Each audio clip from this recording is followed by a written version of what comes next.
the blocked punt really set us up at the 4-yard line to go ahead and get our first touchdown of the game, or second touchdown of the game.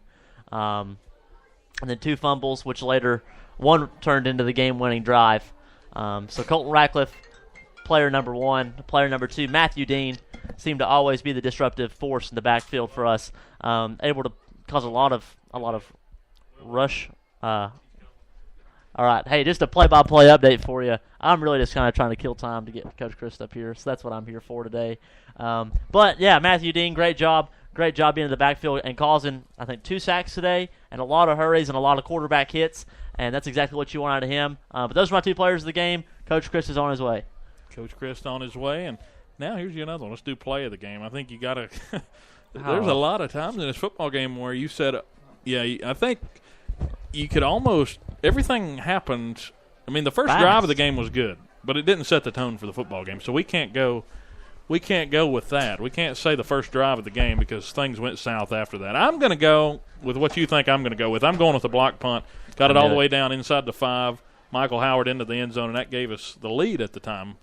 Well, I'm going to go with another play that was also caused by Colton Ratcliffe. I'm going to go with the strip and the pickup of the fumble there for us to go ahead and get our last game-winning score to go ahead and close out this game. Of course, I mean, if you wanted to go to another play, I mean, Matthew Dean down here, the game wasn't over when they snapped the ball to finish it right there. When Matthew Dean got the sack, Abingdon could have just as easily got down there and hit a little post route or something, tried to kick a field goal if they'd have got the first. But, again, Matthew Dean spoiled that opportunity as he got the sack. And so got a handful of plays, but right there the punt and then the other one. The best part about all of this right now is well, Coach Christ is here. That's a good thing. Well, that's +1, yeah.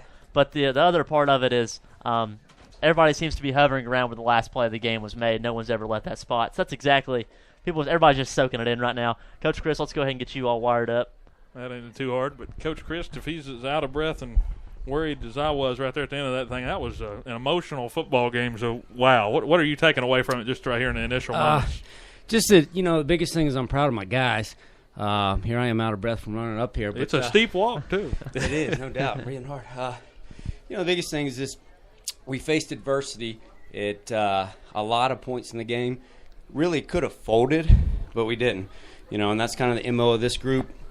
When we spent a lot of time focused on culture in the offseason, the biggest thing was, hey, how are we going to handle adversity? And their thing was that it wasn't going to affect us, and we would always keep battling. And no doubt they did that tonight.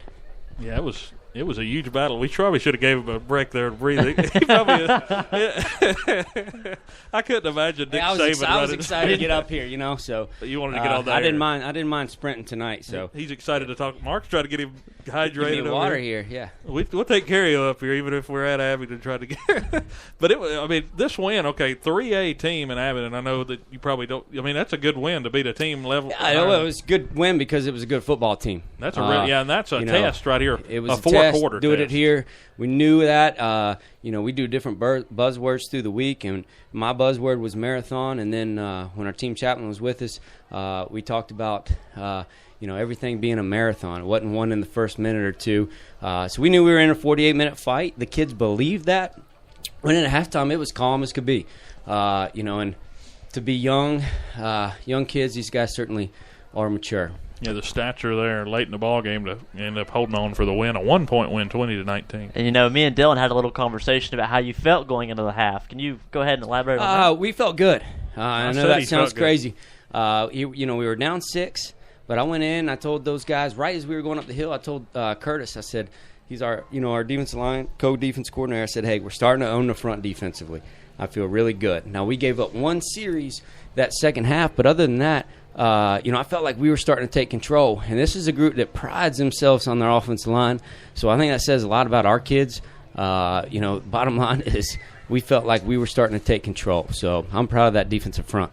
And how big was it for Matthew Dean to step up and make some really big plays when he needed to? He seemed like he was always back in the backfield to cause some disruption. I think, if things kind of came together for him this week, we talked with him. He's got to get a little flatter on some things, and he adjusted. He's willing to be coached. He's a really smart kid. He did adjust, and I felt like he was in the backfield a lot that second half. And you guys love that jet sweep too, racking up Lane Carroll's pass yards. Hey, that's right. You know that. It is. Hey, it is a pass. And the beauty of that is, if you ever did bungle it, it's an incomplete pass, not a fumble. But no bungles tonight. No bungles. That was huge. It's hard to think back. There's so many plays. There's so many critical moments, and when you get in a big football game, that happens. Sometimes you can pinpoint one or two. But at the same time, I think, obviously offensively we made plays when we had to, created some drives. I think our group up front started to take control. I felt like we were a little more physical than them in the second half. And then, if you look at the block punt, you can't forsake that. That put the second touchdown in there. Gave us that 1 point lead that we held for a while. A lot of critical moments in the game. And we were talking about that blocked punt and also the fumble down here. 2 drives that were really short. The first drive of the game, we received, won the toss, elect to receive, went down, just pounded the football. Really, they had the one catch in the little flat route there from Bobby Medley down inside the 10, but really just a running drive. Michael Howard getting things going, but 2 short scoring drives. So it was nice, refreshing to get that first big drive, and then the other 2 drives really coming on short yardage. They did. Obviously the fumble was kind of the moneymaker for us. And I have to watch film. I don't know who caused it. Yeah, we're not sure. We were sure either. I know that Ratcliffe recovered it. Ratcliffe recovered. I think he recovered the other one too. He had 2 and fumble the block. recoveries, block. He's a co-player of the game. Block punt, scoop and score. So what a big night he had. So I know you don't really like probably talking about a lot of the opposing team.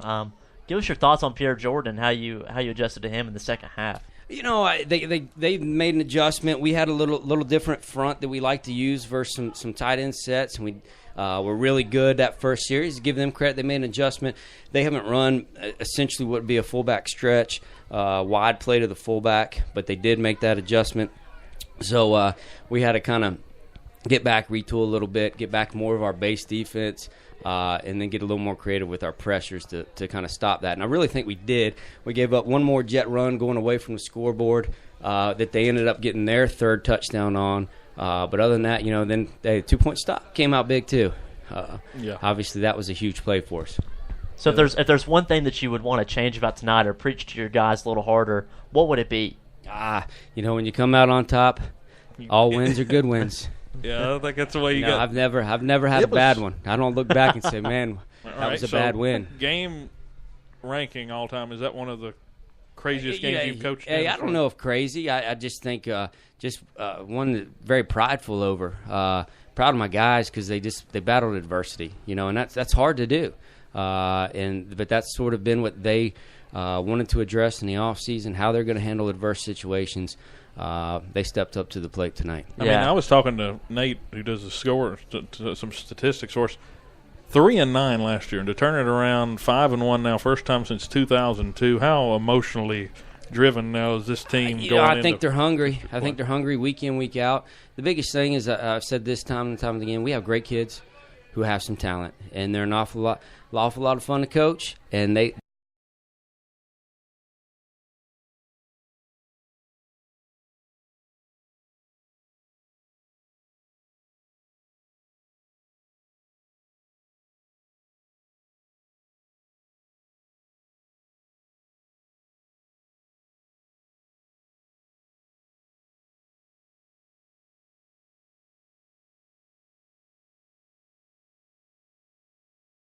You're probably still, the quote from the last few weeks. You keep winning. We haven't put it all together, but when you do enough to win, we're gonna be happy. We're gonna enjoy this one for a little bit. It gets awfully tough next week. Graham is a really, really good football team, incredibly talented football team. So we'll have a test coming up here right around the corner. So another question for you. Though. Yeah, check one, right? Another check mark beside that one. That's right. Your body language to your team, just the penalties was really starting to get in some of their heads and starting to really set them back. Who was the leader who came out to set everything forward in the locker room? I think up front, those guys didn't hang their hats. We had 700 holding penalties there. Close. The first drive and snap infraction. So, Big Trap was having a tough night right there. But those guys kind of rallied around him. Give Jamie credit too. Sometimes it looks like he's animated, but he's pretty calm in terms of how he addresses things. He is our offensive leader. He's been voted our offensive captain numerous times.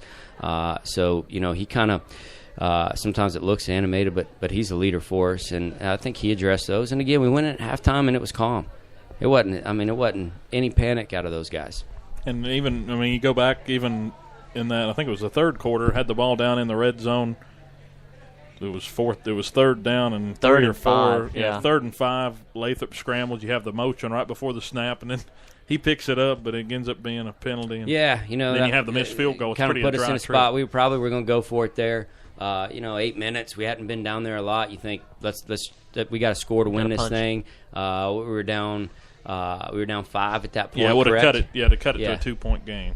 So of course, he's we still went in ahead and range. said- He had a chance. Yeah, he had a chance. Just things weren't clean there. I don't think the whole snap it was hold. It was just wasn't smooth. Yeah, high snap, flat hold. Sort of Yeah, look. it just wasn't. It wasn't in there. So just kind of that didn't work. But then at the same time, you say, hey, we're okay. We would have been. What do we have to pick up? 15 there? It would have been 4th and 15 or more. So at that point, it's, hey, if we can get 3, and then maybe we can get in field goal range later. Didn't work out that way. Then the fumble was huge. Everything was going Abingdon's way, and then right there, that fumble just popped out and took it. And another big thing for Abingdon is we talked all night about them having to get the play calls from their sideline there, and how much time that took off the clock. And overall, at the end, it was a huge factor for us. It was.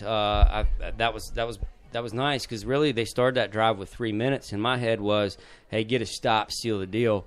I really, if you'd have told me it was going to take them 3.5 minutes to get to the plus 40, I wouldn't have believed you.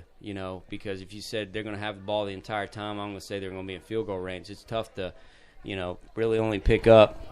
Yeah, they were able to really scramble, get loose for some. 35-yard drive and not be in field goal range and take 3.5 minutes, So it was fortunate. We got that sack. That was big. They throw an incompletion there. All of a sudden, they still got time. We're going another play. They were out of timeouts. That helped us. So, inevitably, when we got that last sack, we knew it was over.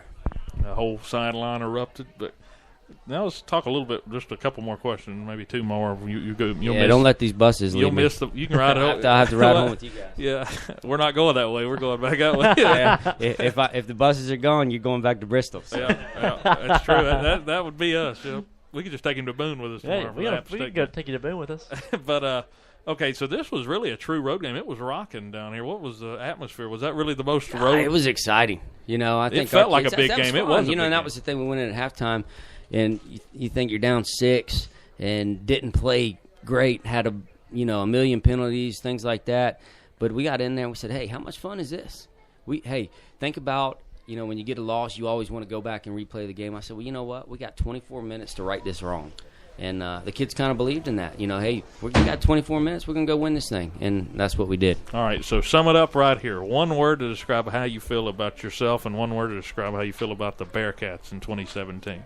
Myself? Right here, right after the game, other than exhausted. Myself would be adrenaline. My guys, so proud. How much sleep are you going to get tonight? Not a lot. We're gonna go watch this film, break it down, and then we will actually start on Graham as soon as we can, either tonight or first thing in the morning. So, the staff we have a lot of fun breaking down the film. We're all friends, tight knit group, just like the players. So I know we'll see this. I know I'll get an email probably from Huddle in about 2 hours. It'll be about about 1 a.m. You'll get that thing, and I'll get them in. Mark may get down there and start breaking it down too. From Coach Hutton, yeah, right? Coach Hutton over here. Thank you for coming up here, Coach.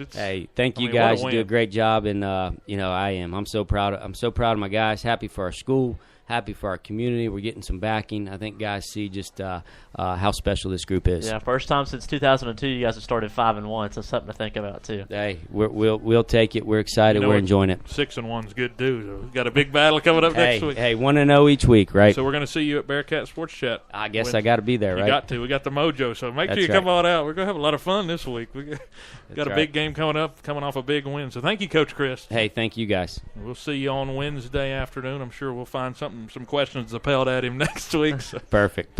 Thank you guys for all you do. Thank you, Coach. Don't miss a bus.